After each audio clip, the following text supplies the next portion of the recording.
mo tún ti dé pẹ̀lú ohun titun gẹ́gẹ́ bẹ́ẹ̀ ti mọ̀ pé lára àgbàyídá òun ni wá nílùú ìlú Fẹnumenu. Àrà ọ̀tọ̀ náà ní tèmi, a ó tún mu omi ọgbọ́n, a ó mu omi ìmọ̀ bá a ti máa mú. Bá a bá ti ń sọ pé Fẹnumenu o, àpèjá rẹ̀ náà là ń pè ní Fetemete. Oríṣiríṣi ọjà ló ń bẹ nínú ìlú Fẹnumenu, ṣùgbọ́n ọjà kan ń bẹ nínú ìlú Fẹnumenu.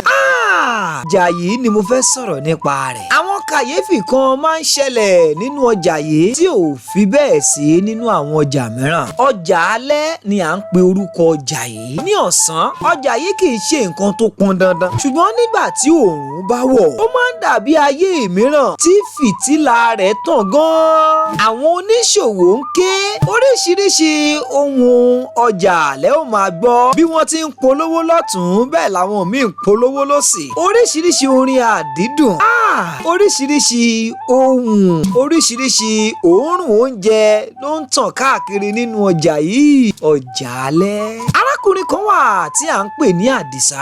Àdìsá jẹ́ ọkùnrin alágbára ládùúgbò tí kò fẹ́ràn ariwo rárá. Àdìsá fẹ́ nǹkan tó bá dákẹ́ jẹ́, kó tiẹ̀ jẹ́ pé alágbára ni. Ẹ lọ sí ìkànnì mi o, Ọdún Ayọ̀ Peculiar orí adé. Mo wà ní TikTok, Instagram, Facebook àti YouTube. Ẹ comment, ẹ share, ẹ like, nítorí pé ẹ ó máa gbádùn wa lọ́lọ́kọ̀ òjọ̀. Ọdún Ayọ̀ Peculiar orí adé. Torí náà kò kí ń sábà lọ sí ọjà alẹ́, ṣùgbọ́n ìṣẹ̀lẹ̀ kan ṣẹlẹ̀ lọ́jọ́ kan. Mo rẹ́ni kejì Àbẹ̀ní tó jẹ́ aya Àdìsá. Ó rán wípé kó jọ kó bóun lọ ra ẹja tútù wá, nítorí pé Àdìsá fẹ́ràn mo rẹ́ni kejì, nífẹ̀ẹ́ Àbẹ̀ní dáradára. Kò fẹ́ kọ̀, ó gbà láti lọ sí ọjà alẹ́. Àdìsá mórílé ọjà. Nígbà tí Àdìsá dé ọjà, inú rẹ̀ dùn sí bí gbogbo nǹkan ti yàtọ̀ sí ọjà ọ̀sán. Àwọn ọmọdé ń ṣeré, àwọn ìyá ń ta àkàrà àti àwọn ará ìlú bára wọn sọ̀rọ̀ pẹ̀lú ẹ̀rín. Ó ti rìn lọ, ó rìn débi tí wọ́n ti ń ta ẹja, ó sì rí arúgbó kan. Ó ń pè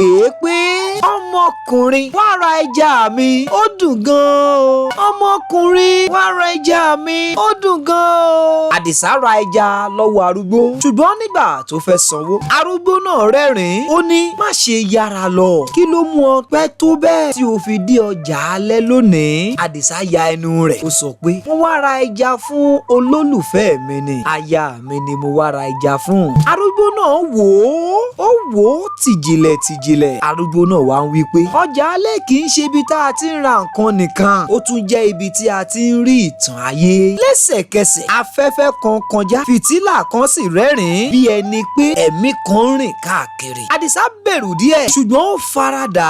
Nígbà tó padà sí ilé, Àbẹ̀ní mo rẹ́ni kejì, ó rí pé ọkọ rẹ̀ yí padà. Ó rẹ́rìn-ín, ó sì sọ ìtàn ohun gbogbo tó rí. Láti ọjọ́ yẹn lọ, Àdìsá kò tún kórìíra ọjà alẹ́ mọ́. Èyí wá kọ́ Àdìsá lọ́gbọ́n pé gbogbo ibikíbi tí a bá lọ, ìtàn kan wà fún wa láti kọ́. Ẹ̀kọ́ tó wà nínú ìtàn ọjà pàtàkì tí à ń pè ní ọjà alẹ́ ní ìlú Fẹnumenu ni pé kí a má ṣe dá ibì kan lẹ́bi láì mọ ohun tí ó wà nínú rẹ̀. Nígbà míì, ohun tí à ń sá fún nìgan, ìbùkún wà ń bẹ o. Ẹ comment sí comment section. Ọgbọ́n dára ju òmùgọ̀ lọ o, bí ìmọ́lẹ̀ ti dára ju òkùnkùn lọ. Ẹ lọ sí ìkànnì mi o, Ọdún Ayọ̀ Peculiar orí adé. Mo wà ní TikTok, Instagram, Facebook àti YouTube. Ẹ comment, ẹ share, ẹ like, nítorí pé ẹ ó máa gbádùn wa lọ́lọ́kọ̀ òjọ̀. Ọdún Ayọ̀ Peculiar orí adé.